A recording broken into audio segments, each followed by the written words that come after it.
이래도 되나 싶은 분위기가 있긴 있었죠. 성균관대학교 600주년 기념관 있는 거 아세요? 그 이제 조선시대 성균관부터 끌고 오는 거 바로 울리치 찍어가지고 해야죠. 좀 그렇게 하려고 그랬어요. 울리치. 울리치 찍어서. 안녕하세요. 새로운 시간 색다른 이야기 온큐레이션 도슨트 박성조입니다. 저희가 라이센스 브랜드라는 주제로 좀 이야기를 하려고 하고요. 마찬가지로 저희 온큐레이션에서 한 2년 전쯤에 뭐 라이센스 브랜드에 대한 미래, 그리고 라이센스 브랜드 어디까지 왔을까 이런 주제로 좀 이야기를 나누었던 적이 있었어요. 그래서 관련해서 좀 이 분야에서 좀 잘 알고 계신 분한테 좀 여쭤보고 싶다는 생각을 했었었고, 그래서 오늘 이런 세션을 좀 준비를 해봤고요.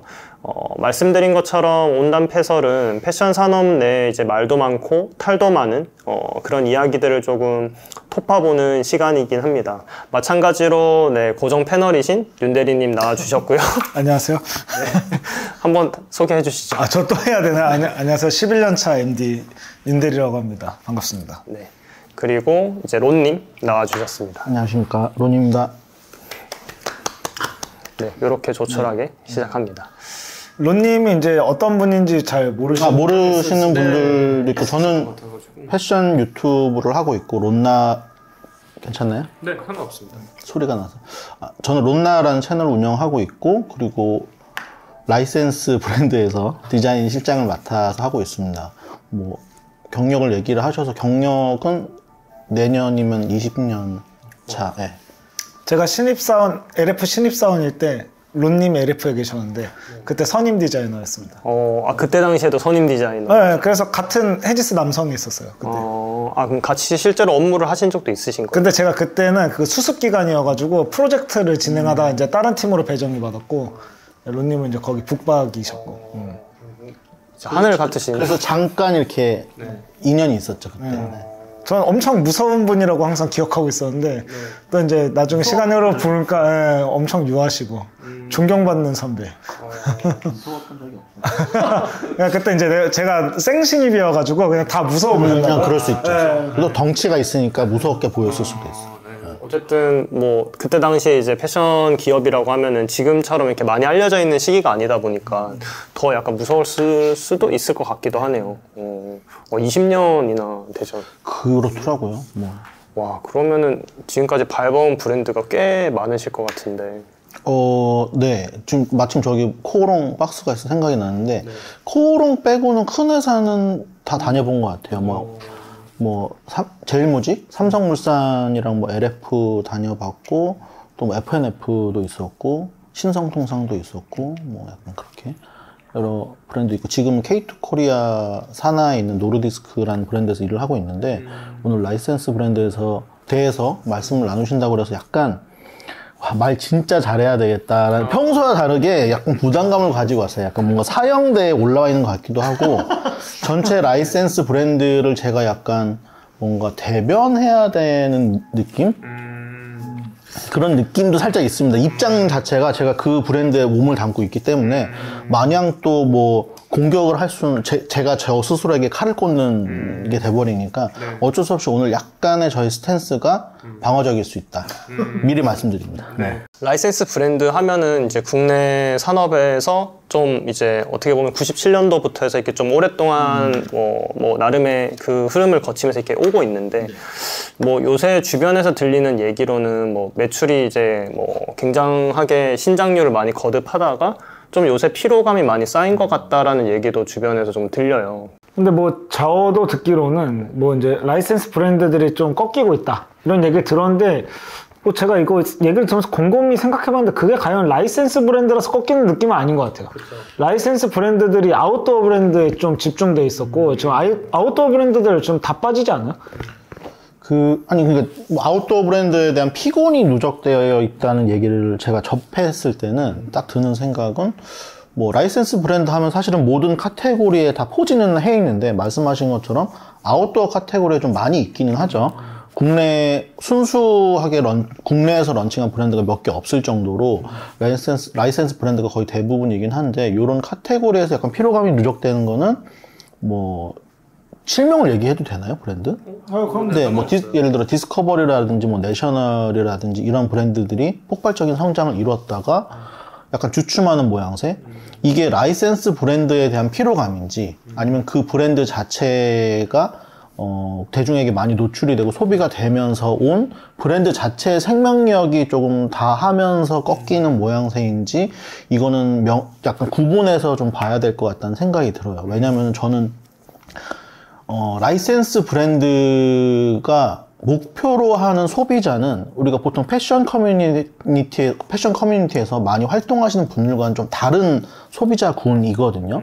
근데 그 소비자군에 계신 분들은 사실은 라이센스 브랜드와 뭐 예를 들면 뭐 디자이너 브랜드, 국내 브랜드에 대한 명확한 구분을 할 필요성을 못 느끼시는 분들이라 특별히 이 브랜드가 라이센스라서 피곤함을 느낀다고는 생각은 저는 개인적으로 안 하고 있거든요.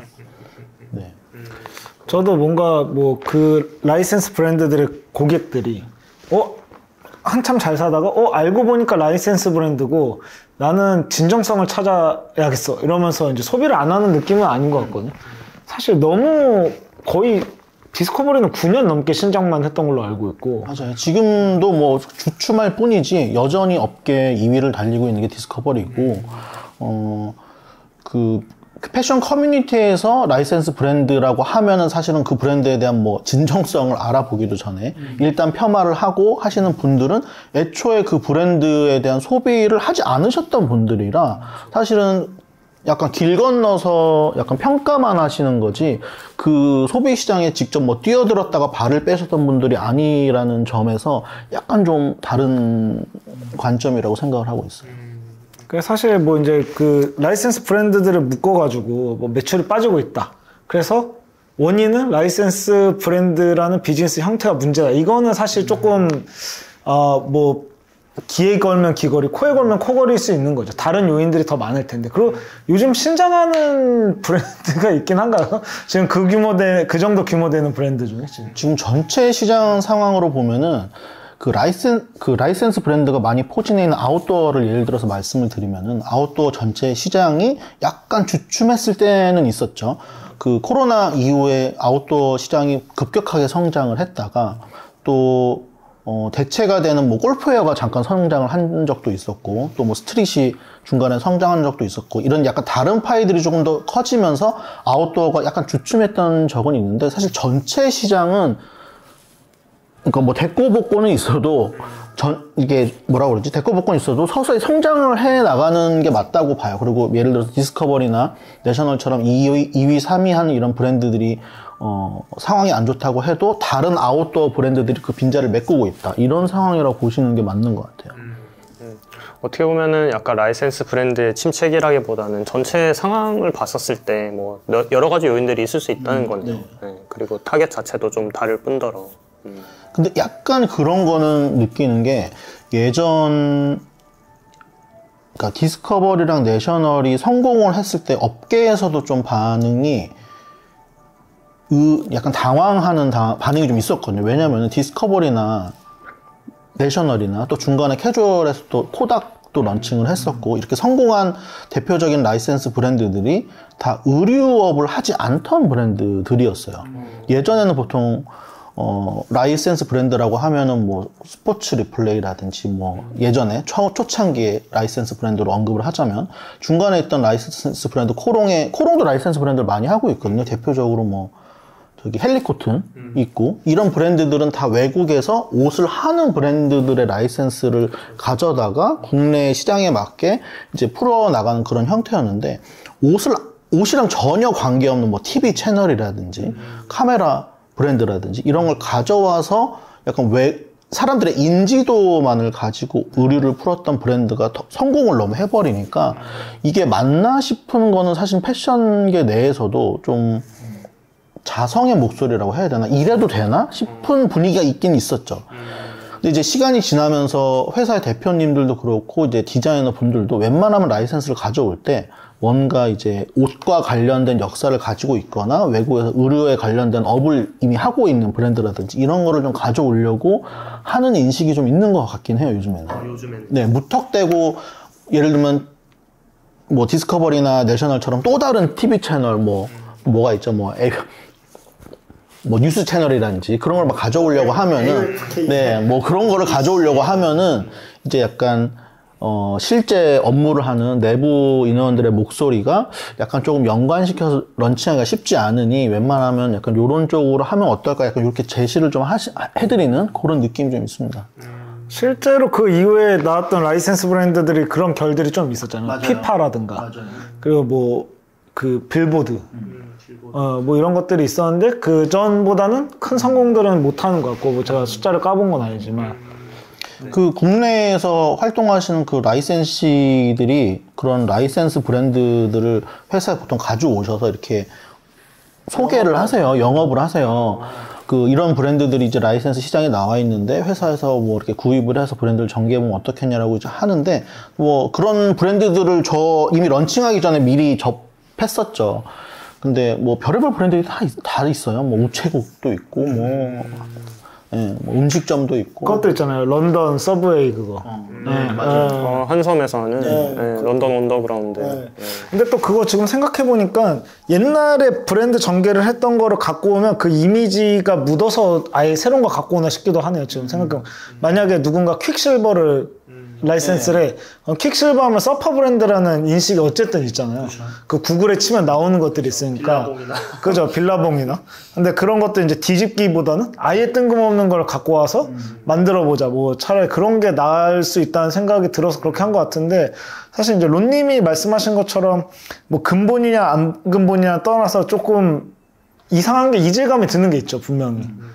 예전에는 한때 이제 이 라이센스 브랜드 시장이 잘 되면서 뭔가 비패션이 특히 잘 됐었잖아요, 우리나라에서. 그래서 뭔가 약간 성향 자체가 비패션 브랜드를 다 가지고 오는 느낌이었다가 이제 그 브랜드들이 사실 이전 브랜드들만큼 이제 성공하기가 쉽지가 않은 시장이 되다 보니까 오히려 약간 이제는 소비자분들이 조금 생각하는 거에 따라서 좀 연관을 지어야 되나 이런 생각이 좀 들기도 하고 그러네요.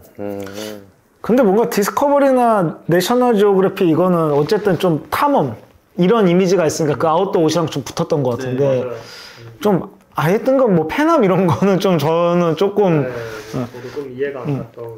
우리나라로 치면 뭐라고 해야 되나 현대자동차 로고로 이제 갑자기 저 스트리트웨어를 만든다던가 동남아에서 약간 그런 느낌? 아니면 뭐 강남엄니 이런 걸로 갖고 와가지고 뭐 여성복을 만드는 느낌? 약간 이런 대한항공 심볼로 옷 만드는 느낌. 그죠. 그런 거 조금 요상하긴 하죠. 근데 뭐 대부분의 회사들이 그러니까 많은 회사들이 라이센스 브랜드를 택하는 이유 자체가 사실은 인지도잖아요. 뭐 디스커버리라든지 내셔널 지오그래피라든지 이런 브랜드들이 다 이런 외국 채널들을 다 TV에서 많이 접해봤기 때문에 뭐 젊은 분들도 그렇고 나이가 드신 분들도 그냥 어떻게 보면 전 국민이 다 알 수 있는 그런 인지도가 사실은 브랜드를 만드는 데 있어서 가장 만들기 힘든 부분이고 또 만드는데 그 인지도를 만드는데 굉장히 많은 금액이 투자가 되는 부분이라서 그 부분은 어떻게 보면 라이센스 비용으로 해결할 수 있다는 게 굉장히 간편하고도 저지출로 낮은 지출로 얻을 수 있는 약간 높은 효율을 가지고 있어서 라이센스 브랜드를 택하시는 것 같은데 보통 소비자들이 패션 커뮤니티에서 그런 라이센스 브랜드들이 진정성이 있느냐라고 얘기를 했을 때 그분들이 진정성이 있다고 생각하는 브랜드들과 비교를 하는 건 저는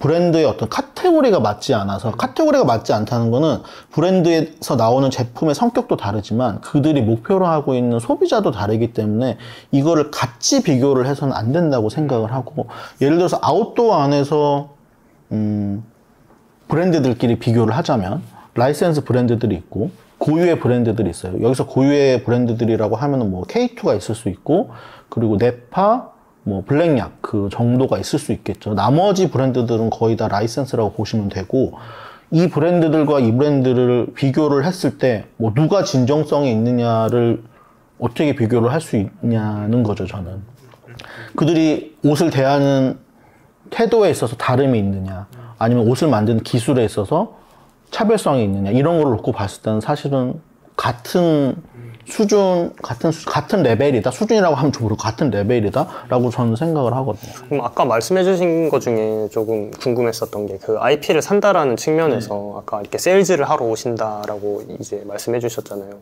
그러면 실제로 이제 그 라이센스를 하게 되면 뭔가 로열티를 지불한다거나 뭐 그런 것들이 또 있나요? 그렇죠. 로열티를 지불하는 방법은 원래 그 라이센스를 가지고 있는 본사와 어떻게 계약을 하냐에 따라서 그건 회사마다 다 다른 거라서 뭐 어떻게 한 가지 방법이 있다고 말씀드리기는 뭐하고 뭐 일정 금액을 지불을 하고 아예 라이센스를 가져오는 사례도 있지만 보통은 처음에 계약금이 있고 매해 어떤 매출의 몇 %를 계약을 한다든지 아니면 이 퍼센테이지와 상관없이 뭐 향후 런칭 몇 년간 얼마를 지불하고 그 이유는 또 뭐 퍼센테이지에 따라서 뭐 지불한다 이런 식으로 계약서가 조금씩 다르긴 합니다. 라이센스마다. 그렇구나. 그러면은 예를 들어서 막 엄청난 매출이 일어나도 로열티 지불 자체가 굉장히 많으면은 브랜드 입장에서는 뭐 영업이익이 좀 이제 실질적으로 엄청 큰 것처럼 보여도 그러지 않을 수도 있겠네요. 그렇죠. 그 대표적인 브랜드가 예전에 스포츠 리플레이라는 브랜드였는데 저희 어렸을 때 엄청나게 유행을 했던 브랜드예요. 뭐 예를 들면 스톰이나 또 뭐가 있었죠? 닉스 그 정도 급으로 유행을 했던 브랜드인데 그 스포츠 리플레이를 운영했던 회사가 그 설스레이 아일랜드 운영하는 회사거든요. 거기 회사 이름이 뭐더라? 저기 TI 들었는데. 네, TI 하는 그 회사인데 제가 거기가 첫 직장이거든요. 근데 거기가 스포츠 리플레이를 접고 계산을 해보니 똔똔이었다. 그렇구나. 그때는 라이센스 계약을 굉장히 불합리하게 했던 거죠. 그 이태리 회사랑. 예. 그래서 그때는 막 엄청나게 많은 돈을 로열티로 지불했던 걸로 알고 있어요. 근데 요즘 하는 거는 이게 약간 뭐 한국의 위상이랑도 관련이 있는데 이제 한국 패션업계에 계신 분들도 예전보다는 경험이 많이 쌓이고 한국이라는 나라가 그렇게 만만하지 않은 나라라는 걸 외국에도 알기 때문에 라이센스를 그렇게 무리하게 하지 않아요. 그래서 요즘에는 라이센스 비용 때문에 뭐 아무리 영업이익이 나도 똔똔이라는 말은 거의 안 나오는 현실이라고 봐야죠. 그 옛날에는 제일 모지게 하던 이생로랑이 있었잖아요. 그쵸. 네, 그런 것도 있었고 피에르 발망 이런 거 있었고. 그래서 라이센스 브랜드가 최근에 이렇게 들어온 건 아닌 것 같긴 하거든요. 옛날부터 있었죠. 네. 보니까 되게 오래전부터 있었더라고요. 삼성물산에서 어쨌든 맥그리거 시절부터 해가지고. 잭 니콜라우스도 라이센스였고. 라이센스가 아닌 브랜드를 저희 현업에 있는 사람들도 약간 헷갈려하는 브랜드들도 있고. 맞아요. 예. 그러니까 보통 일반적인 소비자는 거의 알기가 힘들죠. 이게 외국 브랜드인지 우리나라 브랜드인지 라이센스 브랜드인지 사실 구별하기가 힘들다고 봐야 돼요. 맞아요. 그때 당시에는 그냥 외국 브랜드가 한국에 이렇게 들어왔다라고만 생각하지 그게 이제 뭐 라이센스로 만들어졌는지 어땠는지 모르다 보니까 지금보다 더 정보가 없던 시절이었고. 지금도 수입 브랜드 중에 한국에서 기획 생산하는 그 스타일들이 몇 개 있는 브랜드들이 있는데 많죠. 이거를 근데 이제 소비자들한테 이건 근데 한국 디자이너가 디자인하고 한국 MD가 수량 결정한 스타일입니다. 이거를 알려주는 게 맞나? 그리고 그거에 따라서 그렇게 달라지나 싶기도 하고. 약간 그 브랜드를 소비하는 소비자들 중에 배신감을 느낄 수도 있어요. 느낄 수는 있죠. 근데 이제 그걸 알려주기가 이제 모호한 거죠. 거의 뭐 이렇게 옷걸이에다 태그로 이거는 한국 생산입니다 할 수도 없는 거고. 뭐 예를 들면은 지금은 인기가 좀 많이 사그라들었지만 스톤 아일랜드 같은 경우도 대표적으로 그냥 수입 브랜드라고 알고 있는데 또 상당한 부분을 국내에 생산을 하거든요. 특히나 뭐 가죽 제품이라든지 이런 제품들은 거의 이제 외국에는 안 나오고 국내에서 기획해서 국내 생산해서 나가는 제품들인데 사실 한국 소비자들은 어떤 제품이 그 한국 디자이너가 디자인해서 생산해서 나오는 거고 외국에서 직접 한 건지를 알기가 힘들죠. 매니저분들도 정확히 모르는 경우가 많거든요, 판매를. 모르죠. 그거를 이제 스타일북이나 제품 설명서 그거를 적어주기도 참 애매하고, 한국 생산 이렇게 하고. 본사에서는 거의 이제 뭐 꼬집어서 물어보지 않는 이상 안 밝히고 싶어 하거든요. 그런 부분에 대해서는. 그렇죠. 그것까지 근데 사실 브랜드가 다 이렇게 얘기해야 될 또 필요는 없는 거잖아요. 그게 좀 애매한 거죠. 불법이 아니니까. 네. 정당하게 라이센스를 가지고서 사업을 하는 거니까. 근데 이제 그런 것들이 뭐 이제 뭐라고 해야 될까, 빈티지 시장이나 이런데 예전에 뭐 입생로랑 팔렸던 게 풀려서 이게 입생로랑인데 뭐 그때 당시에 뭐 그 비싼 거를 이렇게 싸게 판다라는 식으로 또 판매하시는 분들이 계셔서 이제 그런 것들은 저희가 좀 알고 구매를 해야 되지 않을까? 그죠. 그거는 물론 그거는 알아야 되는 건데 이제 내가 사고 싶은 빈티지는 진짜 그 정통 입생로랑을 사고 싶다 이런 사람들이 속아서 사는 건 안 되는데 그거 이제 속여서 판매하는 분들도 종종 있다 보니까 그런 부분들은 이제 소비자들이 그래도 좀 정보를 좀 알아야 될 필요는 있겠다는 생각이 들긴 하더라고요. 그 빈티지 입생로랑 말씀을 하셔가지고 갑자기 생각이 난 게 어떤 브랜드나 옷에 대해서 이 옷이 가치가 있느냐, 뭐 진정성이 있느냐 이런 거를 얘기를 할 때 가장 쉽게 판단할 수 있는 척도가 이 옷이 빈티지 시장에 나왔을 때 값어치를 받을 수 있느냐 없느냐로 생각하시면 굉장히 간단해요. 이게 라이센스고 아니고 뭐 디자이너 브랜드고 뭐 명품이고 이런 거를 브랜드 밸류를 떠나서 딱 그렇게 이게 중고가 됐을 때 가격이 확 떨어지는지 아니면 어느 적정선 이 중고 물건을 소비할 소비군이 존재를 하는지를 생각을 하시면은 딱 그 값어치에 대한 가치 판단이 쉽게 섭니다. 오늘 오신 이 게스트분들은 언제 라이센스 브랜드를 처음 구매해 보셨을까요? 어렸을 때나 아니면은 다들 그런 경험들이 있으실 거. 전 몰랐어요. 모르고 이제 경험을 하다 보니까 어렸을 때는 뭐 라이센스라는 게 뭔지도 몰랐죠. 학생 때 대학생이 어쨌든 대학생이 됐을 때는 어쨌든 의료에 관련된 학과를 전공했으니까 어느 정도 이제 주워 듣는 게 이제 막 생겼는데 고등학생 때만 하더라도 뭐 보이 런던이라든지 미치코 런던 그게 뭐 라이센스인지 뭔지 모르죠. 그냥 해외 브랜드라고 생각을 했죠. 맞아요. 저는 버버리 같은 것들이 약간 목도리라고 선물을 주셨는데 그게 약간 찍어낸 그런 거 있잖아요. 그런 버버리도 있었나? 네, 그런 것도 있었던 것 같아요, 옛날에. 그래서 그 진품이랑은 다르더라고요. 그래서 그런 것들이 이제 그거라고 막 선물 받았다고 그걸 열심히 하고 다녔는데 그게 아니었던 뭐 그런 경험들이 있었어가지고. 그 닥스 같은 경우도 닥스 구두랑 닥스 이불은 또 LF랑 상관이 없는. 아, 그래요? 네. 예를 들면 닥스도 라이센스인데. 네, 닥스도 라이센스 사실. 그러면 이렇게 한국을 이렇게 쪼개서도 계약을 하나요? 뭐 예를 들어서 뭐 버지라블로 같은 경우는 오프화이트를 향수만 뭐 이렇게 계약을 한다거나 이런 경우가 있더라고요. 그런 식으로. 있죠.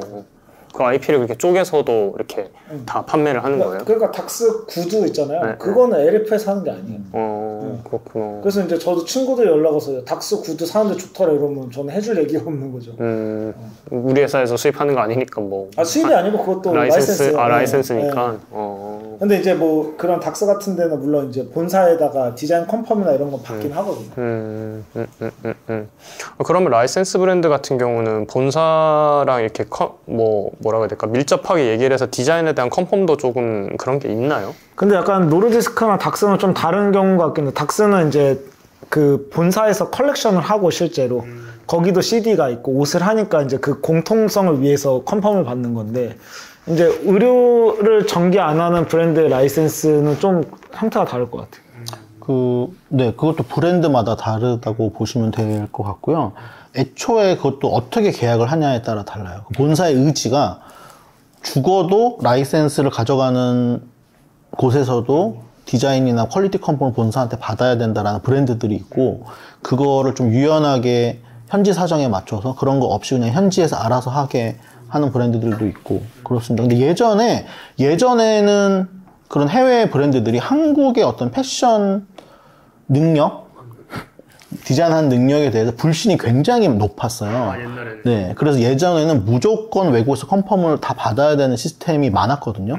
그래서 또 뭐 좋은 점도 있었지만 외국에 컨펌을 받다 보니 오리지널 브랜드, 그러니까 본사의 어떤 취지를 한국 국내에서도 살려나갈 수 있다는 좋은 점도 있었지만은 국내 사정을 모르는 외국 사람들이 컨펌을 하기 때문에 디자인의 방향성이라든지 컬러라든지 이런 것들이 뭔가 국내 시장과 맞지 않아서 망하는 브랜드들도 많았죠. 뭐 노르디스크 같은 경우에는 K2에서도 예전에 라이센스 브랜드를 전개를 했을 때 같은 방식으로 외국에서 컨펌을 받다 보니까 이게 약간 생산하는데도 뭔가 굉장히 딜레이가 커지고 반응 생산하기도 힘들고 국내 시장 상황 반영하기도 힘들다 보니까 마찬가지였어요. 이렇게 브랜드를 런칭했을 때 굉장히 째스럽고 좋다는 얘기는 들었는데 실질적으로 세일즈가 안 좋아서 약간 브랜드 사업을 접었던 케이스가 몇 번 있었거든요. 그러다 보니까 요번에 노르디스크를 계약을 할 때는 디자인과 생산 국내에서 알아서 하겠다라고 아예 처음에 그 계약을 할 때 명시를 해서 그렇게 계약을 했었고, 그래서 그때만 하더라도 계약을 했을 때가 한 5년 전이니까 그 본사에서 한국 잘 모를 때였어요. 여전히. 그때만 해도 한국의 어떤 디자인 그런 거에 대한 약간 불신이 섞여 있었는데, 요즘에는 뭐 저희 제품을, 나오는 제품을 봐서도 그렇지만 한국이라는 그 나라의 위상이 높아지다 보니까 약간 일본 다음으로 아시아에서는 그래도 디자인을 맡길 수 있는 나라, 약간 이런 이미지가 좀 외국 회사들한테 있는 것 같아요. 그래서 요새는 뭐 너희가 알아서 해라 이런 경우가 굉장히 많은 것 같아요. 역으로 이렇게 역신장, 뭐 역 진출이라고 해야 되나? 뭐 이런 걸 하기도 하나요? 많이 하고 있어요. 저희보다 앞서서 스노우피크 같은 경우에도 한국 스노우피크가 워낙 장사가 잘 되니까 일본 스노우피크는 사실 장사가 잘 안 되거든요. 그래서 일본 스노우피크에서 한국 스노우피크 제품을 사다가 이미 매장에서 팔고 있고, 노르디스크 같은 경우도 일본 노르디스크가 먼저 런칭을 했었어요. 근데 일본 노르디스크의 옷 같은 경우는 굉장히 컨셉추얼하고 멋있고 카달라고 보면 약간 감탄 나오는 약간 그런 옷들을 했었는데, 딱 봐도 이거 근데 누가 살까 이런 옷들을 했었어요.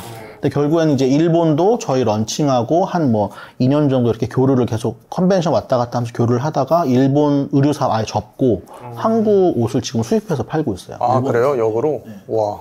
저 그것도 들었어요. 닥스도 핸드백을 한국이 훨씬 잘해가지고 그때 런던이 본사였을 땐가 하여튼 일본이 갖고 있을 땐가 하여튼, 그런데 거기서 이제 본사 직원들한테 보여주면서 참고하라고 한국 닥스를 좀 참고하라고 그랬던.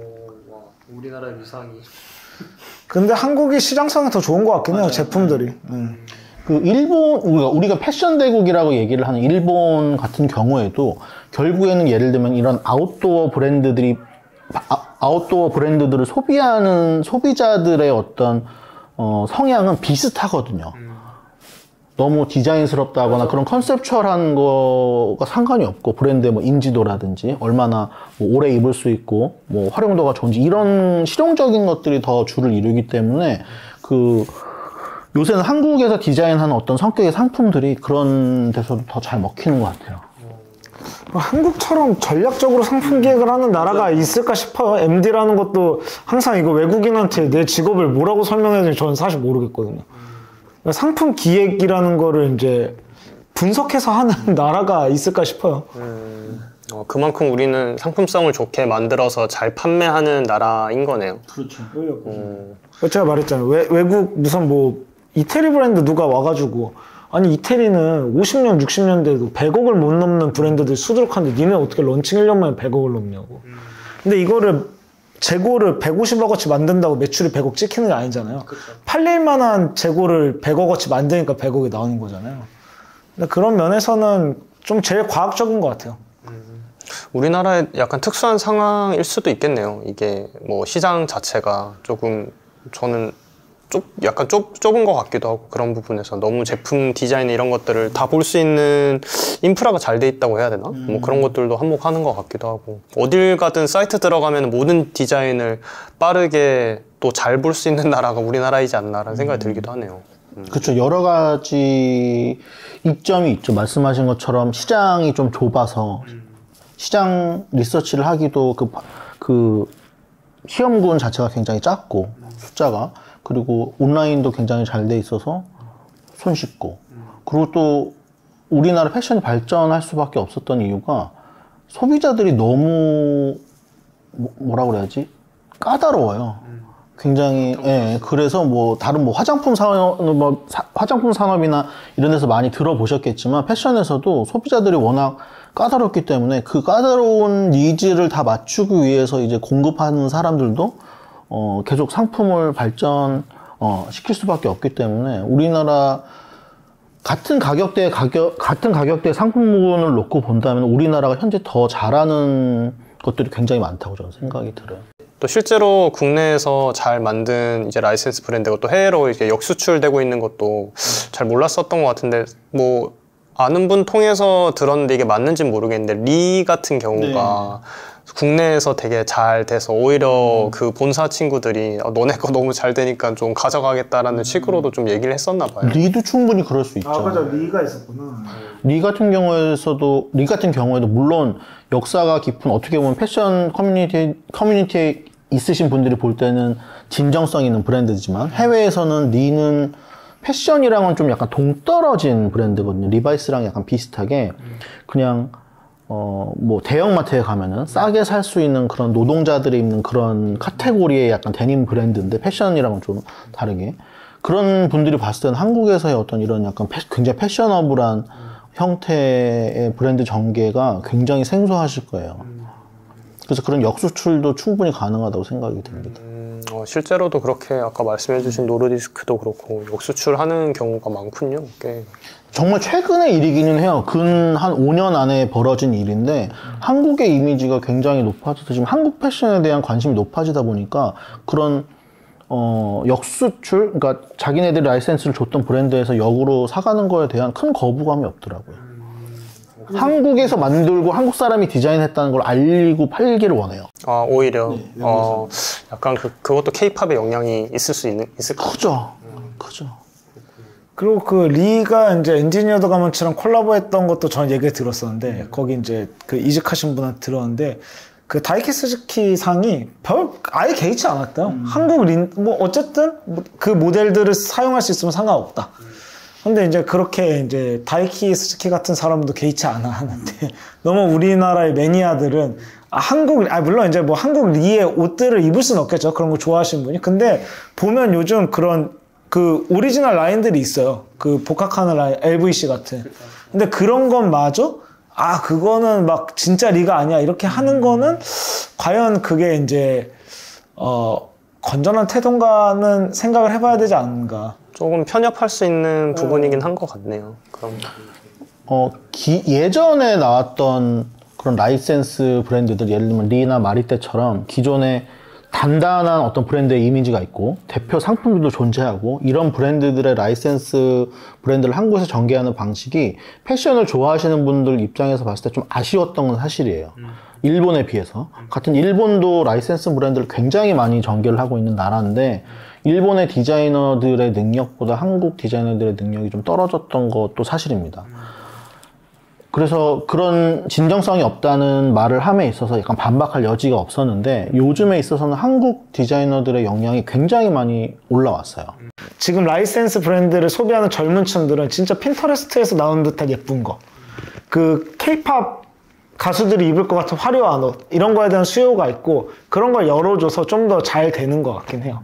예쁜 옷들이 나오는 것 같고 실력들이 더 만개하는 것 같고. 근데 초창기 생각해보면 라이센스 브랜드들이 론칭할 때 조금 그거를 잘 이용을 했다고 해야 되나? 뭐 그런 것들 때문에 좀 헷갈리게 한 건 저도 사실인 것 같다라는 생각이 들어요. 뭐 예를 들어서 오래된 브랜드가 가지고 있는 헤리티지를 기반으로 이제 옷을 뭐 만든 것처럼 얘기를 한다거나, 막 131년 전통의 뭐 그거를 가지고 와서 그거를 옷에다가 뭐 이렇게 표현을 했다라는 식으로 약간 얘기를 하는 부분에 있어서 이제 소비자들이 조금 이거는 약간 속았다고 생각할 수도 있는 부분도 분명히 있지 않았나?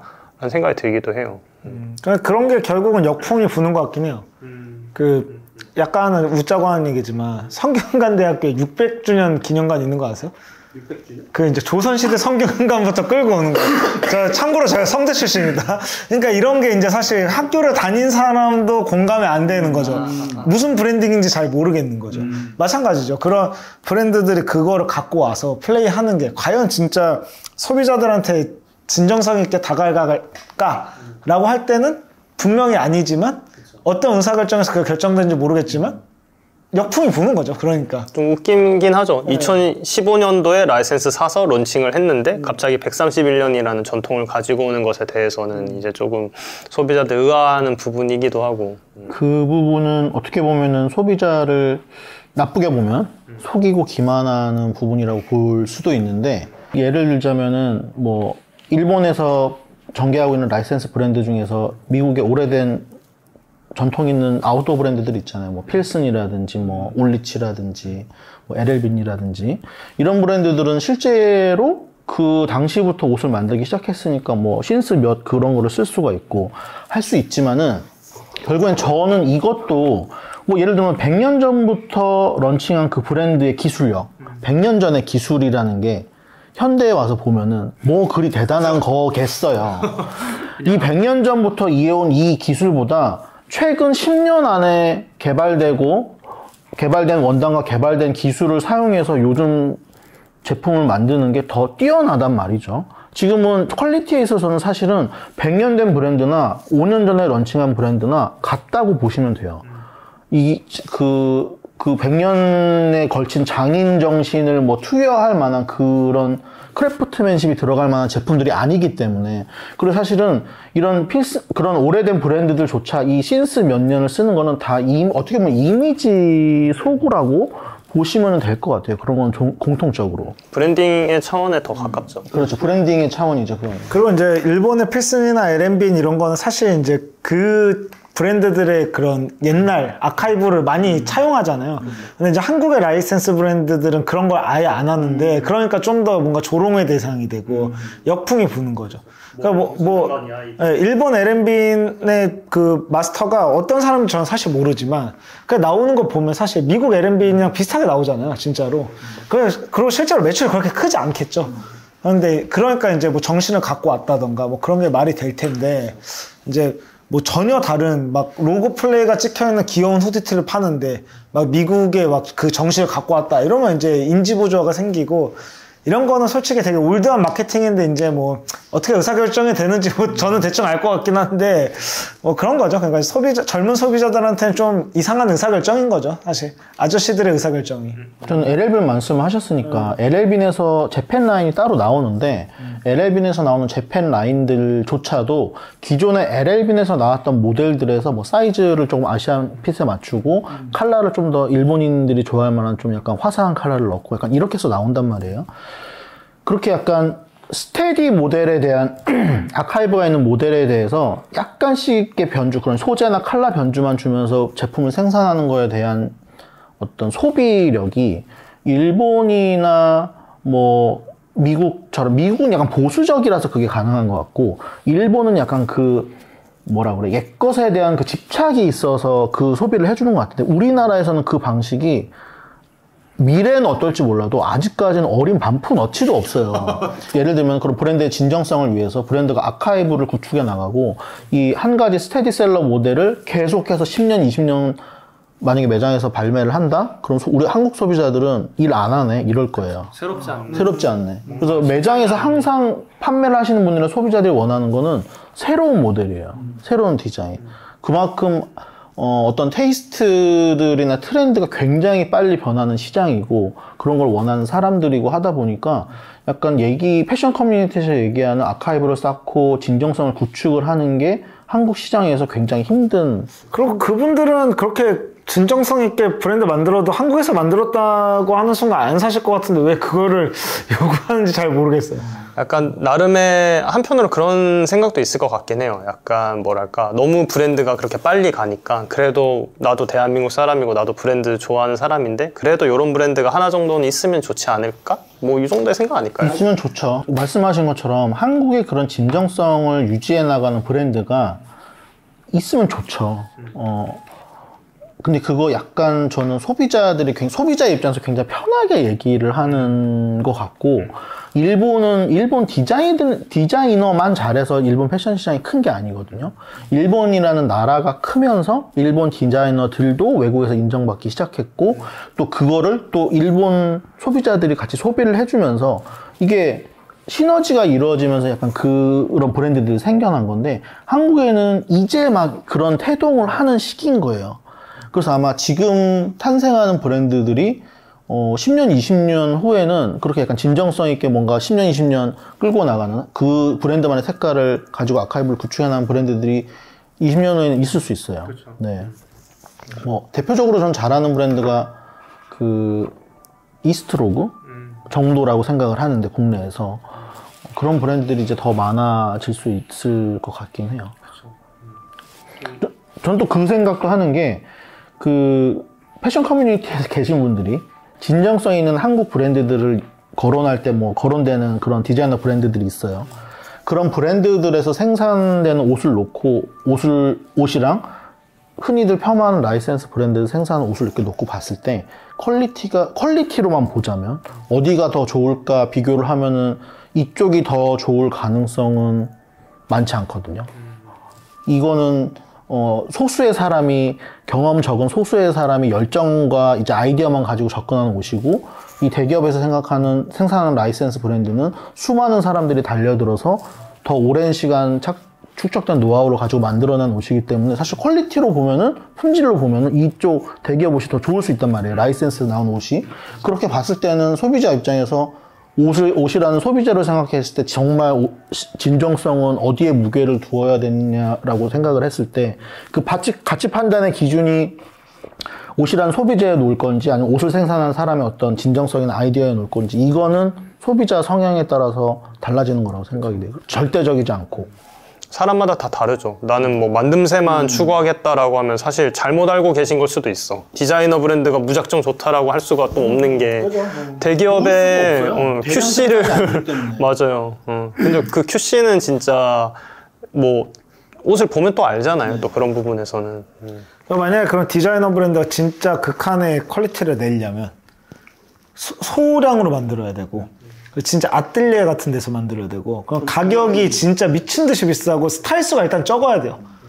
작은 브랜드에서 막 그런 패션쇼 할 정도의 스큐를 내는데 뭐 퀄리티도 좋은 거를 기대하기는 힘들죠, 사실. 여러 가지 요건들을 잘 이제 고민해서 옷을 이제 구매하거나 접근을 해야 되는데, 또 그런 부분들을 다 생각해야 되는 영역이긴 한 것 같네요. 네. 아까 잠깐 이제 뭐 브랜드가 결국에는 이 헤리티지를 가지고 있는 게 약간 인식적인 측면에서 큰 도움이 된다라고 저희가 좀 얘기했었는데, 그런 거 좀 어떻게 생각하세요? 이 브랜드에 있어서 정말 이 헤리티지가 진짜 그렇게 중요한 건가? 라는 측면에서. 헤리티지가 주는 감성은 분명히 있다고 생각해요. 그리고 옷은 대부분 저는 감성이라고 생각하거든요. 그렇기 때문에 그건 있는데, 이제 문제는 그거를 이제 아까 말한 그런 역풍이 불게끔 잘못 갖고 오면 욕을 좀 먹는 것 같고, 근데 뭐 그런 헤리티지를 갖고 오는 게 아니고 뭔가 그 브랜드의 인지도를 갖고 오는 라이센스 브랜드까지 그 헤리티지라는 기준으로 이 브랜드를 비판할 필요가 있는가 싶긴 하죠. 그러니까 그런 거를 갖고 올 사람들이면 그 헤리티지에 맞는 디자인 제품을 뽑아낼 거고, 그 헤리티지가 중요한 소비자들에 맞게 플레이를 할 텐데 그런 브랜드들이 아니잖아요. 근데 이제 그런 브랜드들도 그게 아닌데 억지로 헤리티지를 갖고 오는 순간 이제 약간 역풍이 불 수밖에 없다. 그리고 그 비판은 받을 수밖에 없는데, 사실 그 비판이 어떤 타격을 줄지도 사실 모르겠어요. 그러니까 왜냐면 그런 헤리티지를 추구하는 소비자들은 워낙 소수고, 그들이 원하는 비즈니스 규모에 전혀 영향을 미치지 못하는 분들이 그러니까. 근데 저 같은 소비자 입장에서 그런 헤리티지가 중요하긴 하죠. 너무 이제 헤리티지 어긋나는 옷은 사실 뭐 만약에 LL빈 코리아가 있는데 막 전혀 다르게 나와. 그러면 이제 사실 뭐 더 그냥 쉽게 얘기해서 마리떼 프랑스와 저버가 사실 예전에는 마르지엘라랑 되게 비슷한 브랜드였잖아. 엄청 실험적이고. 그렇게 나왔으면 뭐 소비를 고민해보거나 매장에 자주 가서 옷을 보면서 와 진짜 어떻게 이렇게 만들었지? 옛날 옷을 어떻게 이렇게 재해석했지? 진짜 놀랍다 이럴 수 있는데, 지금의 마리떼 프랑스와 저버는 사실 제가 가서 뭐 물건을 보거나 할 이유는 없는 거죠. 그러니까 뭐 말씀하신 것처럼 저도 그런 헤리티지라는 게 분명히 도움이 되는 게, 뭐 이런 옷이라는 거, 패션이라는 것 자체가 문화와 어떤 공산품의 그 중간 영역에 있는 어떤 분야이기 때문에 이 브랜드의 포지셔닝이 뭐 문화에 더 가까운 브랜드도 있고 공산품에 더 가까운 브랜드도 있는데, 그 안에서 헤리티지가 주는 어떤 이점은 분명히 있다고 생각을 하고, 저도 마찬가지로 저는 라이센스 브랜드를 안 사겠죠. 그건 이제 저의 뭐 소비 성향도 그렇고, 제가 이제 업에 있는 사람이다 보니까 헤리티지 이런 게 저한테는 굉장히 중요한 요소고 하다 보니까 저는 사지 않지만, 그렇다고 라이센스 브랜드를 사는 소비자나 그 브랜드를 비판하지는 않아요. 저는 아예 카테고리가 다르다고 생각을 하거든요. 제가 만약에 매일 나는 오마카세에 가서만 식사를 해야 되겠어, 이런 미식가야, 미슐랭만 가야 되겠어, 이런 사람인데, 그렇다고 김밥 천국을 욕하는 건 저는 이건 너무 음식에 대한 뭐 이해도도 없고 존중도 없는 전문가라고 생각이 들거든요. 그래서 아예 카테고리가 다르기 때문에 이런 라이센스를 단순히 비판하시는 분들은 제게 있어서는 이런 의류 전반적인 패션 산업에 대한 이해도가 너무 낮다고 사실 말씀드릴 수밖에 없어요. 또 이것도 이렇게 말하면 오해하실 분들이 있는데 헤리티지가 중요하지 않다는 얘기는 하는 거 아니에요. 분명히 중요하고 어떤 면에서 되게 패션 사업의 수준을 올리는 좋은 건데, 근데 이거는 이제 라이센스 브랜드와 연관시켜서 얘기하면 그게 또 중요하진 않다, 뭐 이런 얘기를 하는 겁니다. 그래서 헤리티지는 중요하죠.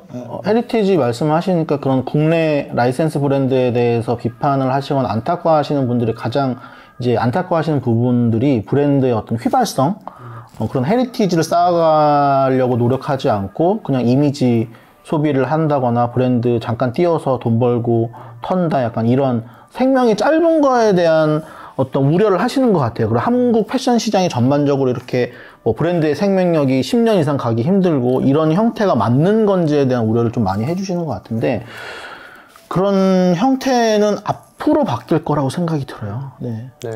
사실 그런 형태가 저 역시도 그렇게 좋다고는 생각하지는 않았었는데, 뭐 아무래도 저는 브랜딩 디자이너였고, 브랜드를 만드는 사람의 입장으로서는 사실 내가 만드는 내 새끼인데 이게 영속성이 있으면 너무 좋겠는 거죠. 이 브랜드가 오랫동안 사람들한테 사랑받으면 좋겠고, 나는 이제 그런 브랜드를 만들고 싶은 사람인데, 대한민국에서 브랜드를 만들어야 되는 특성상 빠르게 휘발되는 게 너무 많다 보니까 그런 부분에서 이제 계속 고민이 좀 생기는 거죠. 아, 이렇게 만들어서 휘발되는 게 좀 맞을까? 라는 생각이 좀 들고, 그래서 오히려 사실 온큐레이션 역시도 좀 더 천천히 가고자 노력하는 부분도 사실 주변에서 뭐 잘 보고 있다 이렇게 해서 뭐 잘 알려지고 이러면 너무 좋지만, 한편으로는 너무 또 잘 되는 것조차도 어떻게 보면 성장 곡선을 빨리 올라가는 것만큼 빨리 떨어질 수 있다 보니까 사실 그런 것도 굉장히 저희는 경계해야 되는 부분이라고 생각해서 굉장히 그런 부분은 저희는 되게 조심스럽더라고요. 그래서 아마도 뭐 헤리티지에 관련해서 얘기하시는 분들은 뭐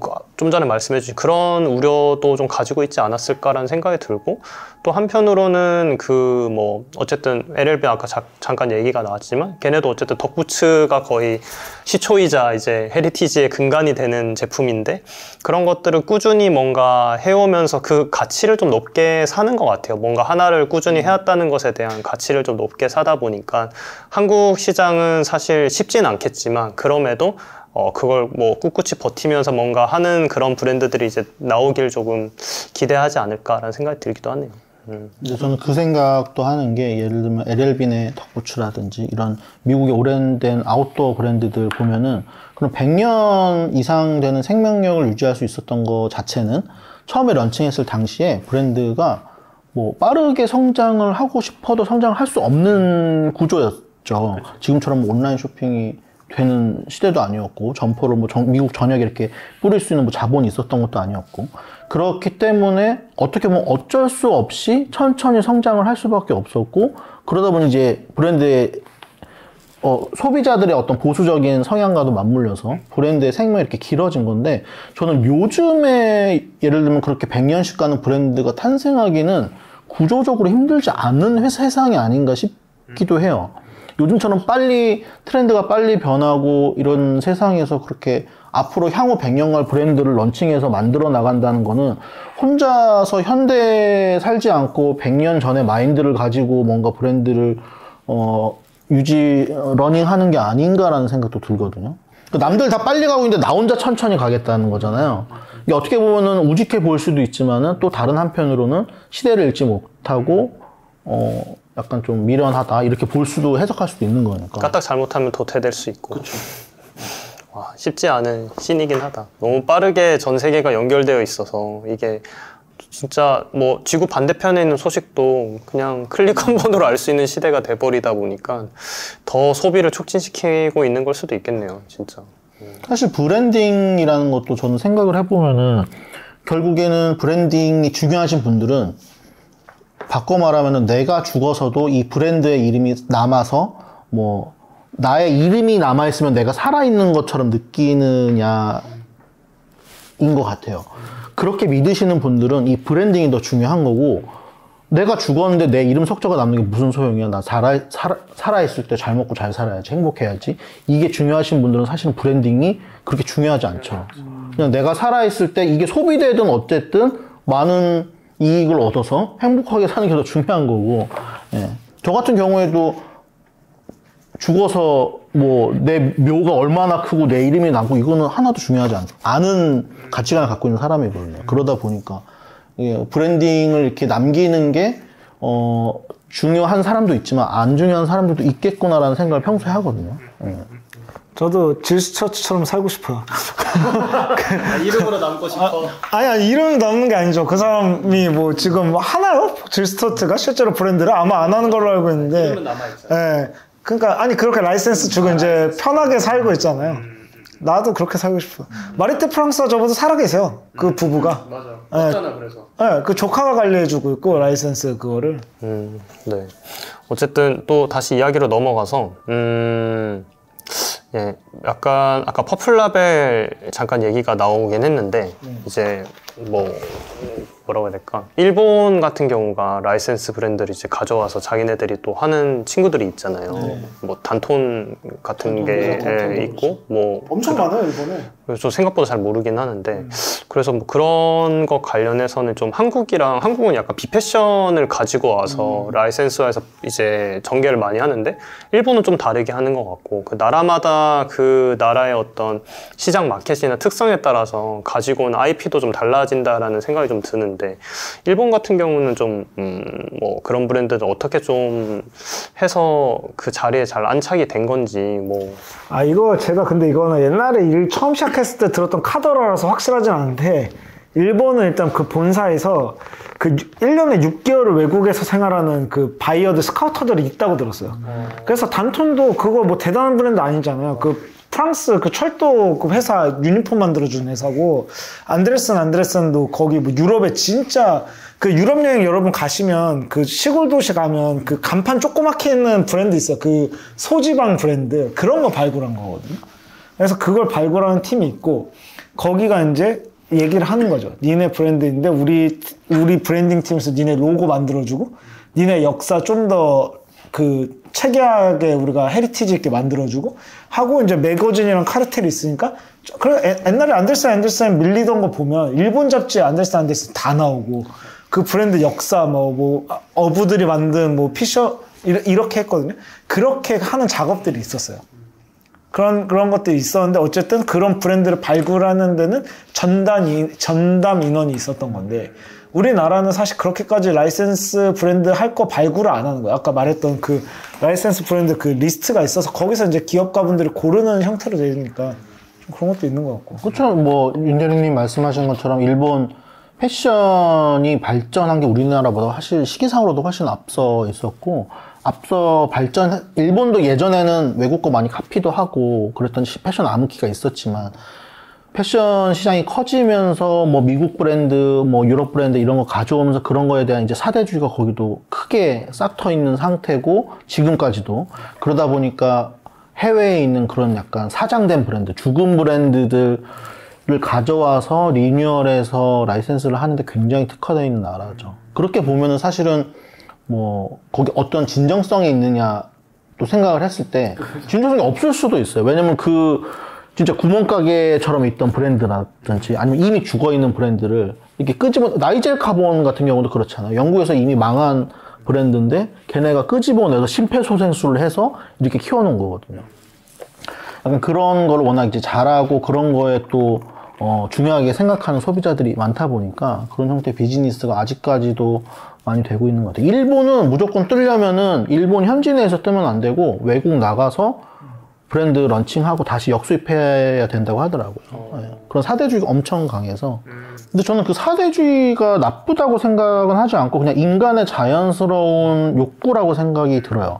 나보다 잘 사는 사람들, 나보다 잘 사는 나라에 있는 것들을 동경하고 뭔가 담고 싶고 쓰고 싶고 사용하고 싶은 이런 마음은 그냥 인간의 자연스러운 욕구라서 우리나라나 일본은 패전국이었고 우리나라는 워낙 발전이 안 됐던 전쟁의 소용돌이에 있던 그런 약간 국가였기 때문에 예, 그런 우리보다 이미 발전을 하고 있고 문화를 지켰던 유럽이나 미국의 어떤 그런 선진 문물들에 대한 동경심은 우리나라의 어떤 국력이 그들을 월등히 앞서기 전까지는 저는 유지될 거라고 봐요.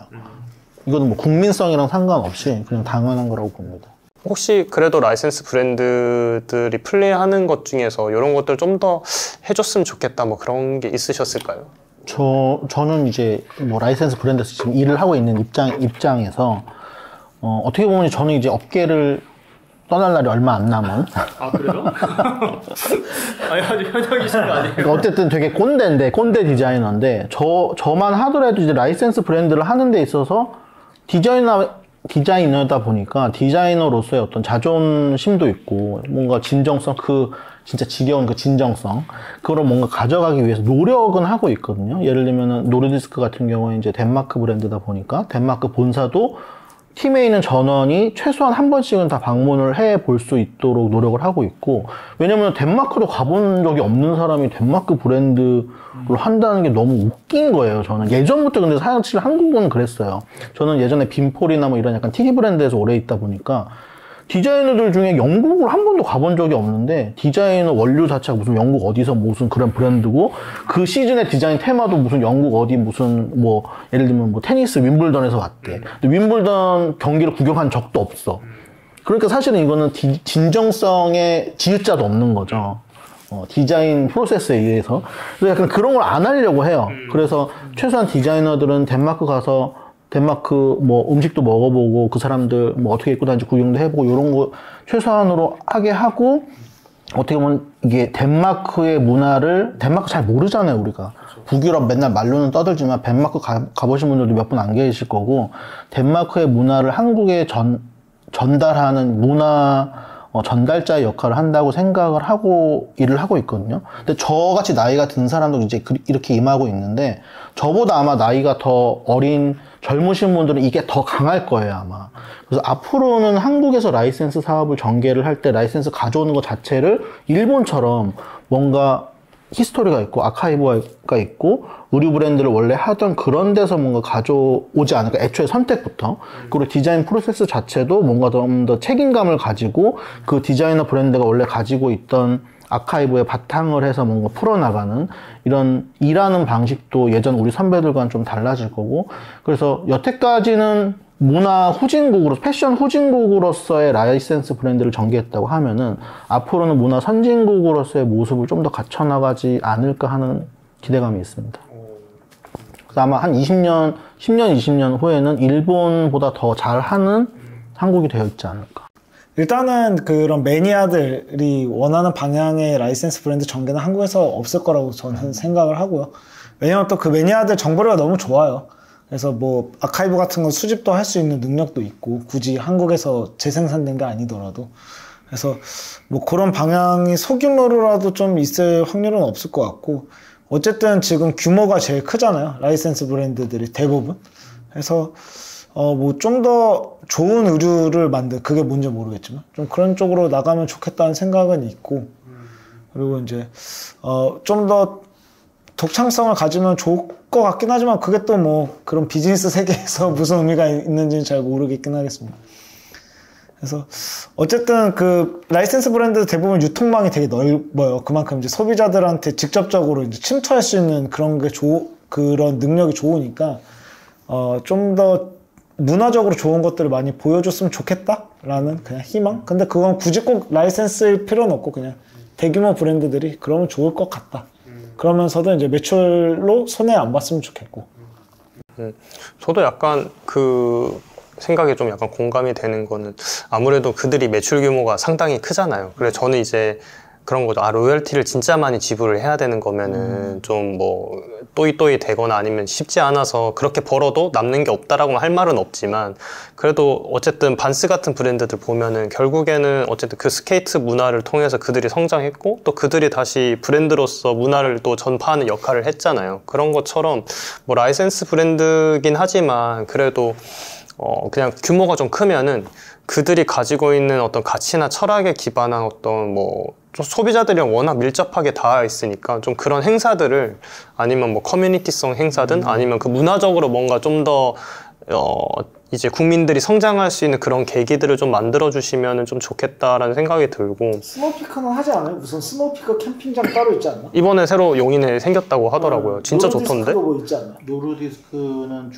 일단 중국에서 하고 있습니다. 네네네. 노르디스크 캠핑장은 사실 전 세계에 있고요. 전 세계에 있고 중국에서 좀 활성화가 더 많이 되어 있구나. 노르디스크 텐트로만 되어 있는 약간 그런 캠핑장 운영 중이고 행사도 그런 것들이 좀 다른 그 라이센스 브랜드들도 좀 열심히 좀 해주면 좀 어떨까라는 생각이 들고, 뭐 반스 같은 경우는 고스케이트 데이라고 해서 뭐 어쨌든 그들이 꾸준히 해왔던 문화 행사들이 자리가 잡혀서 뭐 나이 세대 상관없이 예전에 뭐 이태원에서 하면은 뭐 꼬맹이들도 와서 막 보드 타고 할아버지들 와서 막 스케이트보드 타고 이런 좀 장이 됐었는데, 이제 막 그런 것까지는 힘들더라도 어쨌든 그런 모습 정도는 나중에 좀 보여줄 수 있으면은 브랜드적인 측면에서도 좀 좋은, 어떻게 보면은 바이럴이 될 수 있지 않을까라는 생각이 들어서, 그러니까 유독 좀 국내, 어쨌든 기업이 돈을 벌어야 되는 건 맞지만 너무 이제 돈 버는 거에 좀 혈안이 되어 있는 듯한 느낌이 있긴 하거든요, 제 입장에서는. 그래서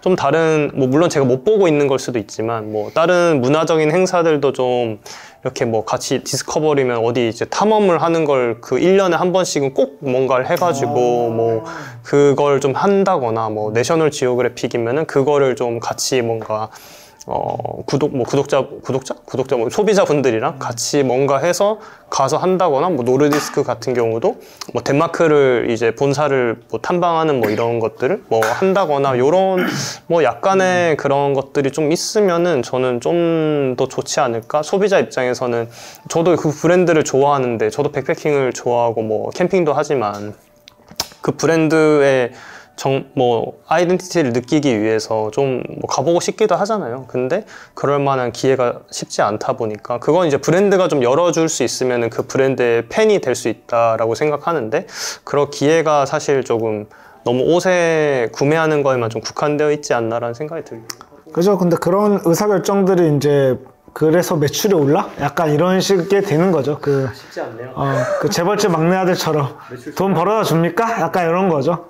근데 이제 말씀하신 것처럼 그런 큰 규모의 브랜드들은 이익이 크니까, 이익도 크니까, 옛날에 LF나 이런 데서도 그런 좋은 행사들 많이 했는데, 이제 그게 이런 브랜드들 매출 등락이 있으니까 그럴 때마다 이제 그런 거부터 줄이게 되는 거죠. 뭐 그러면서 또 그런 걸 가져갔을 때는 이제 과거에 그게 있으니까 그거 왜 해?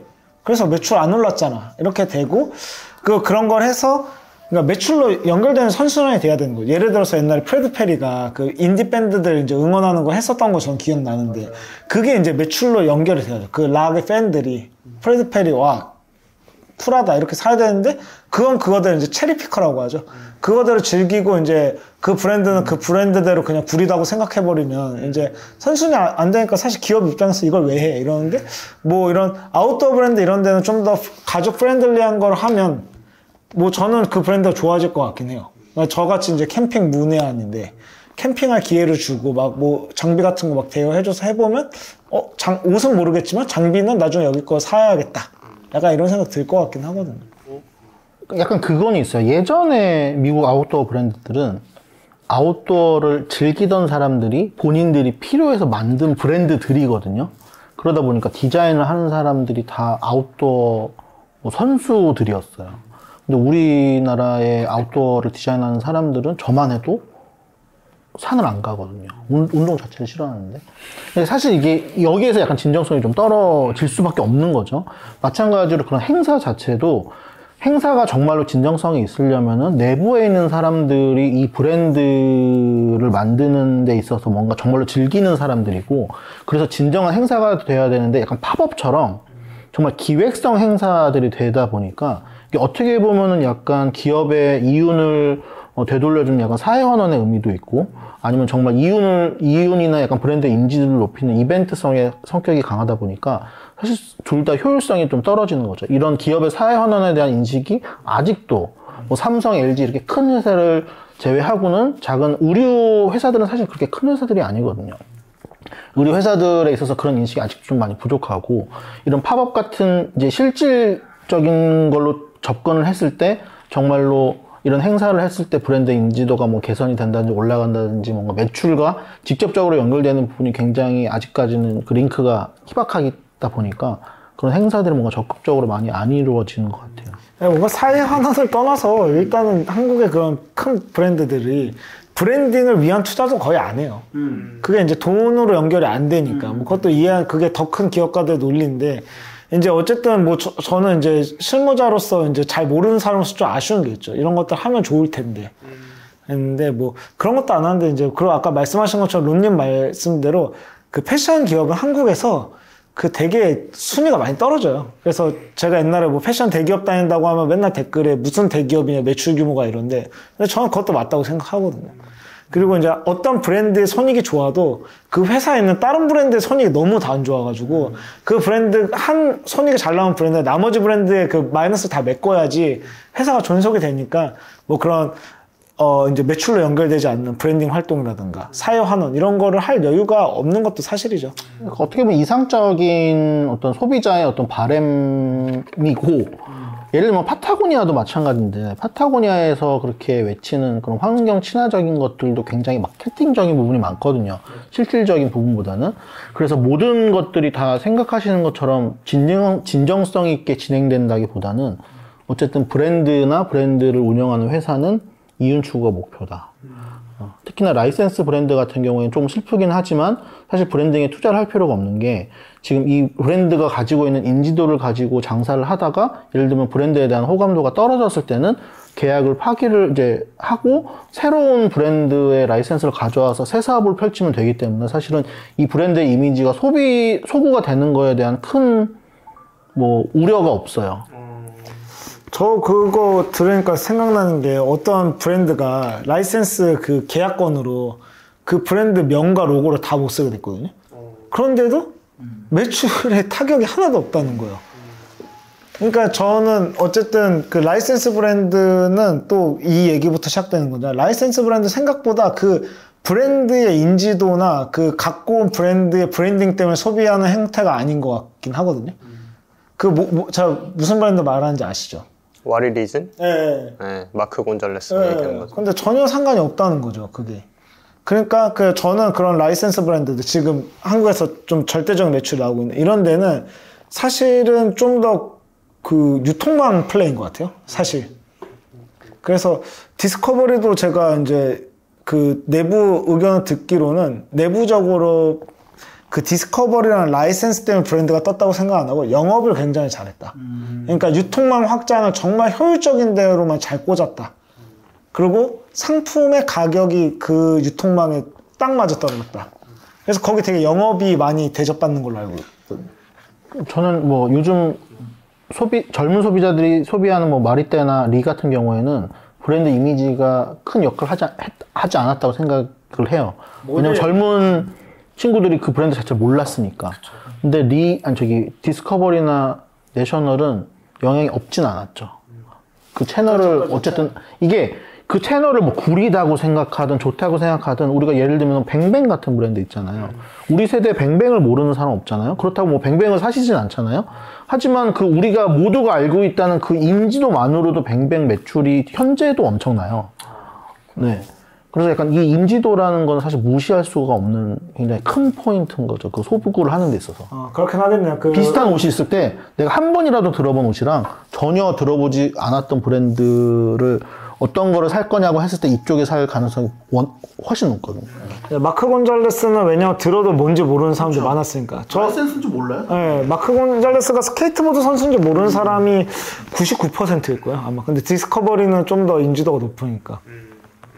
그러니까 마크 곤잘레스는 브랜드가 없어져도 어차피 그게 뭔지 몰랐던 사람들이니까. 그 로고의 심볼의 플레이만 보고 샀던 사람들일 수도 있으니까. 근데 그 심볼도 바꿨어요. 그런데 영향이 없대요.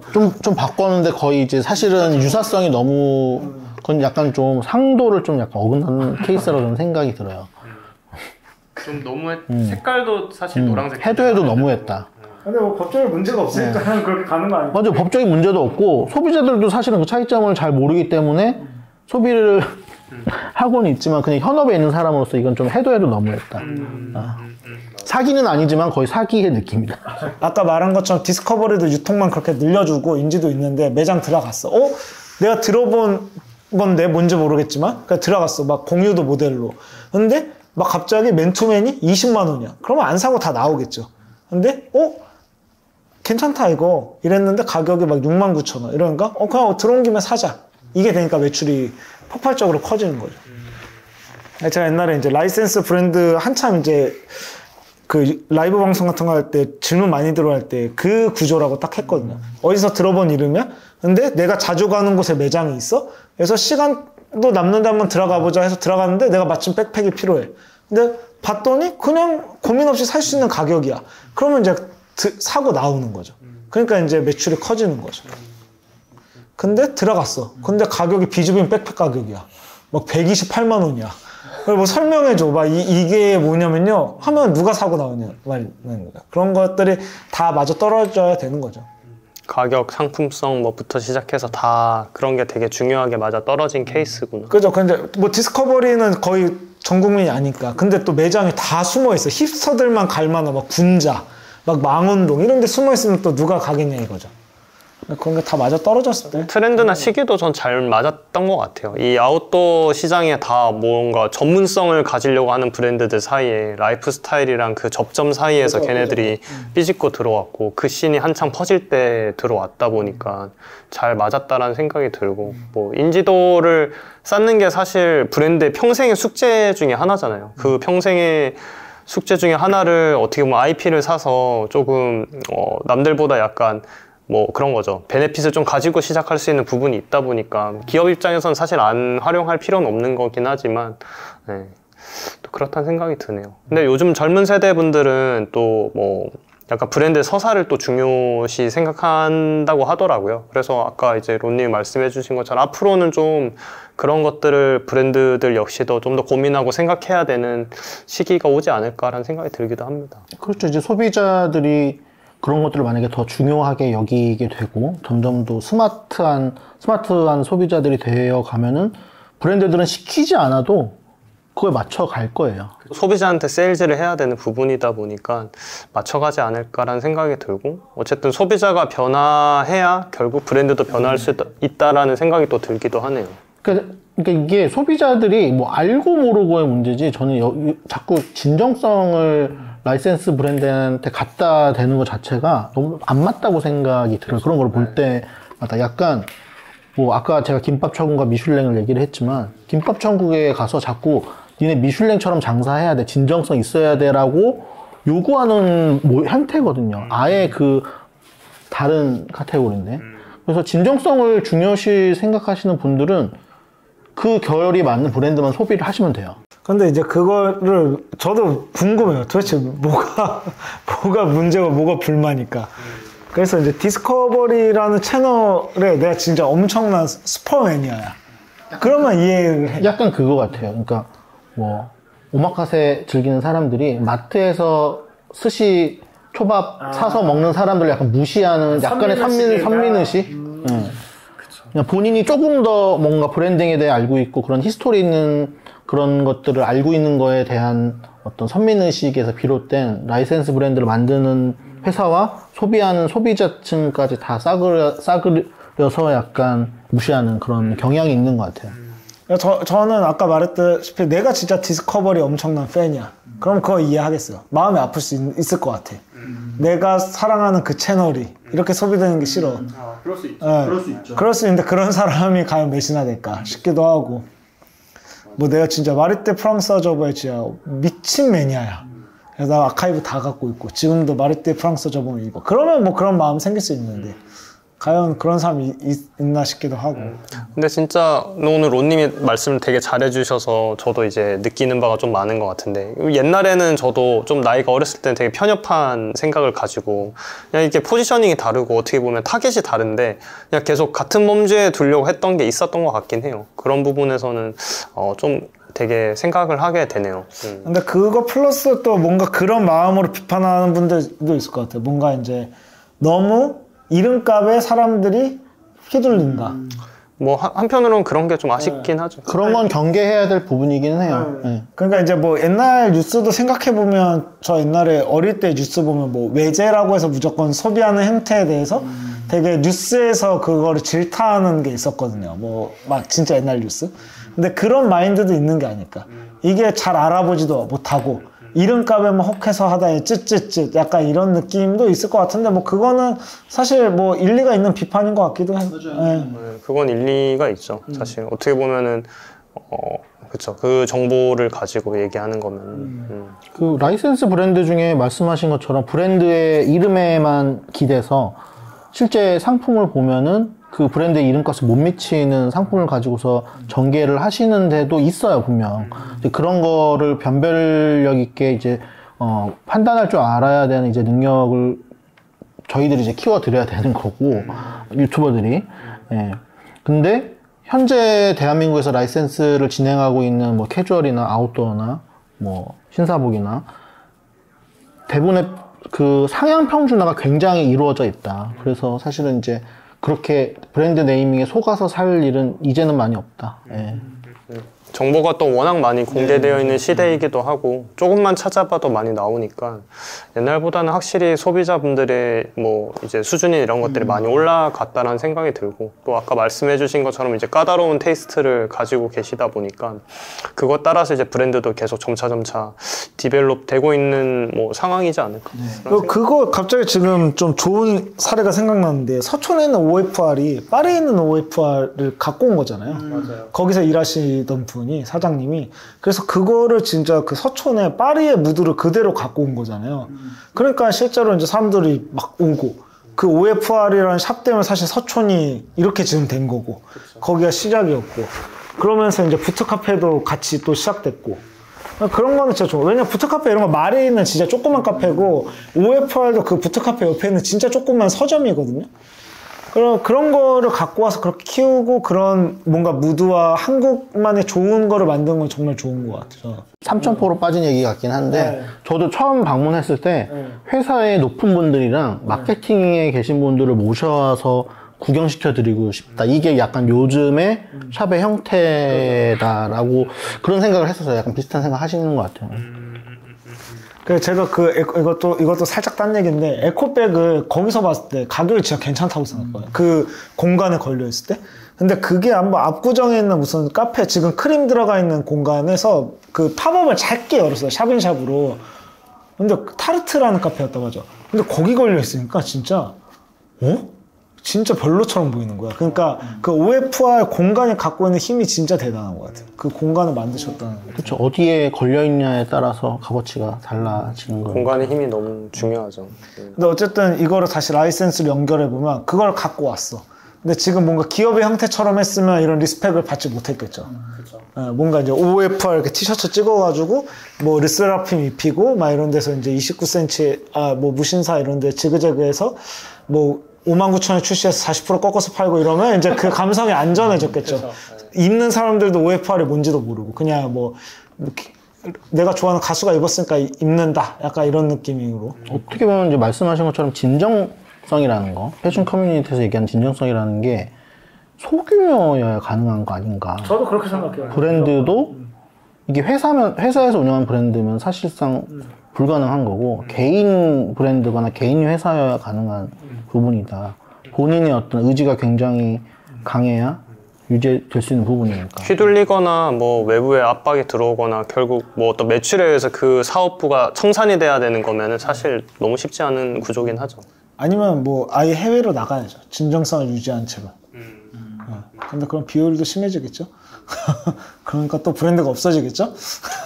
가지고 오고 싶은 뭐 IP 같은 거 혹시 없으세요? 아까 막 우체국 얘기하셔서 잠깐 생각난 거는 미국의 우체국 그 심볼이 약간 독수리처럼 이렇게 되어 있는데 예쁘잖아요. 너무 예쁘잖아요. 그래서 이런 거 되게 멋있다. 있을 거예요. 제가 봤을 때도 우체국이 있었어요. 저는 그거 파리의 그 섹스피어 북스토어 그거나 아니면 모마 라이센스를 갖고 올 수 있다면 그거는 제가 그러니까 섹스피어 그 북스토어는 개인 사업으로 할 때 재밌을 것 같고 모마는 제가 사업부장 맡으면 바로 500억 800억 바로 찍고 쭉쭉 나갈 수 있죠. 야망이 크신 분이에요. 아니면 저는 국립현대미술관도 한번 그 라이센스로 뭔가 의류를 좀 내보고 싶은 생각이 있어요. 그 국립현대미술관 있죠? MMCA. 네네. 옛날에 콜라보도 하려고 많이 메일도 보내고 이랬었는데 예전에 근데 굿즈 티셔츠 같은 거 좀 있지 않았었어요? 근데 그게 이제 미술관에서 뭔가 프로모션 업체에 맡겨서 만드는 거랑 이제 브랜드로서 이제 브랜드를 했던 사람이 만드는 거랑 좀 다르니까. 그렇죠. 다르긴 하죠. 나오는 옷이나 이런 것들이. 혹시 또 론님 뭐 생각나시는 거 있으세요? 저는 가지고 온다면은 그 우리나라에 안 들어온 아무래도 제가 좋아하는 결이 약간 그런 아메카지 쪽이다 보니까 뭐 LL빈이라든지 울리치라든지 약간 이런 거에 한국판 해보고 싶긴 하죠. 울리치 재팬이 얼마 전에 이제 몇 년 전에 이제 런칭 해가지고 지금 잘 하고 있는데 디자인적으로는 굉장히 잘 하고 있는데 매장 갈 때마다 느끼는 게 그 몇 명이나 살려나 약간 이런 옷을 하고 있거든요. 그런 거 약간 조금 더 한국스럽게 좀 더 대중적으로 풀고 싶은 마음은 있어요. 울리치 굉장히 뭐 아카이브가 훌륭한 브랜드라서. 저도 울리치 너무 좋아하는 브랜드 중에 하나인데 뭐 그동안 좀 많이도 바뀌었잖아요. 또 많이도 바뀌었다 보니까 이거 좀 잘 잡아서 해주면은 너무 좋겠다라는 생각이 드는데 아니요. 그렇게 하면 안 돼요. 아, 두 분 다 이거 생각이 틀리셨네. 다른 게 아니고. 그렇게 하면 돈 못 법니다. 바로 울리치 찍어가지고 해야죠. 좀 그렇게 하려고 그랬어요. 울리치. 블리치 찍어서. 그런 것도 있는 것 같아요. 한국에서 그런 브랜드를 못 갖고 오는 게 일본처럼 외국에 나가서 혹은 그 본사에 직접 연락을 해서 라이선스를 타진하는 프로세스가 없어요. 에이전트 한국에. 같은 게 없나요? 에이전트는 있는데 이 에이전트에서도 라이센스를 주고받기 편한 브랜드만 관리를 하지. 맞아. 예. 그런 브랜드들은 예를 들면 울리치라고 치면은 아마도 이제 컨택을 하면은 이쪽 회사가 옷에 얼마나 진심인지 뭐 이런 옷을 생산할 어떤 하드웨어적인 부분을 갖추고 있는지 예. 그런 거 모든 거 다 이제 감안해서 굉장히 꼼꼼히 이제 할 거라서 그러면 패션에 열정이 있는지도 아마 확인을 할 거고 그쪽에서 그런 것들이 굉장히 좀 힘든 과정이라서. 그럼 실제로 그 IP들 판매되는 게 금액이 막 엄청 비싼가요? 저 사실 전혀 모르는 영역이어가지고. 옛날에는 많이 비쌌는데 요즘에는 생각보다 그렇게 비싸지 않아요. 아마 수수료로 많이 하지 않을까요? 왜냐면은 그 라이센스를 주는 브랜드들이 생각보다 해외에서의 매출이 그닥 크지 않은 경우가 많거든요. 그러다 보니까 사실은 우리나라에서 가져가는 뭐 몇억, 몇십억조차도 그들에게는 굉장히 이제 큰 포션이라서 그렇게 크게 요구하지 않는 경우가 많더라고요. 이미 유명 브랜드는 다 들고 와서 그럴 수도 있겠다. 이제 남아있는 것들은. 그리고 또 요즘 그런 옛날 아까 말했던 피에르 발망이나 뭐 이런 거 라이센스 있었잖아요. 그 뭐 또 뭐 있었죠? 뭐 YSL 그 입생로랑 요즘 엘르도 있었고. 엘르도 있었고 요즘은 그 브랜드들이 그렇게 라이센스를 안 주려고 하는 그 추세라고 하더라고요. 그렇죠. 그러니까 완전 망가져 버리니까. 그래서 저는 그런 면에서 스노우피크 갖고 온 건 진짜 대단한 것 같아요. 그게 스노우피크도 마찬가지인데 요즘 뭐 노르디스크도 그렇고 요즘 그러니까 그런 브랜드들은 라이센스의 개념이 약간 조금 다른 게 라이센스를 저 나라에 판매를 해서 내가 이득을 얻겠다 이게 주목적이 아니고 내가 아시아 시장에 진출을 하고 싶은데 아니면 일본 스노우피크 같은 경우는 한국 시장에 진출하고 싶은데 그 시장에 대한 죄송합니다. 진출을 하고 싶은데 그 시장에 대한 정보가 많이 없어. 근데 그거를 정보를 이렇게 배우는 것보다 그냥 현지 전문가들한테 맡겨서 우리 브랜드를 그 시장에서 잘 팔아보고 싶다. 이런 욕심에서 라이센스를 이제 관리해줄 현지 회사를 찾는 경우예요. 스노우피크나 노르디스 같은 경우에는. 그래서 옛날의 라이센스랑은 조금 더 결이 좀 다른 것 같아요. 예. 그 안에서도 되게 세분화되어 있는 방식들이 또 있네요. 보니까 뭐 골드인 같은 경우는 직진출을 해서 막 들어오질 않나. 라이센스 중에 또 특이한 거 있어요. 요번에 그 헬리녹스 맞다. 코오롱에서 이제 런칭했는데 국내 브랜드를 국내 의류 회사가 라이센스를 가져다가 런칭하는 진짜 초유의 사태가 벌어졌어요. 그러니까 우리나라 브랜드력이 좋아지다 보니까 이게 국내 브랜드 라이센스 가져온 경우가 생겨나 버린 거죠. 거의 최초인 것 같고 저도 너무 신기해서 좀 여쭤봤더니 심지어 코오롱 스포츠 포지셔닝보다 더 윗급이라고 하더라고요. 그 헬리녹스 어페럴이. 그래서 가격대도 높고 더 기술력도 더 투자해서 한다 그러길래 와 그러면은 그러니까 내가 약간 회사 입장에서는 내 새끼 말고 라이센스로 데려온 애를 완전 엄청 포커스해서 하는데 그만큼 이제 인지도가 되게 중요한 영역 중에 하나구나라는 또 생각이 들기도 그럼 뭔가 이제 뭐 새로운 브랜드가 필요한 입장인데 대기업들 그런 면에서 그냥 투자를 한 거죠. 못 만든다고 생각하니까 그런 기술력을 말씀하셔서 약간 보태서 설명을 드리면은 예를 들면은 헬리눅스 의류가 코오롱 스포츠보다 높은 기술력을 투자하기로 했다, 뭐 약간 보여준다, 퍼포먼스를.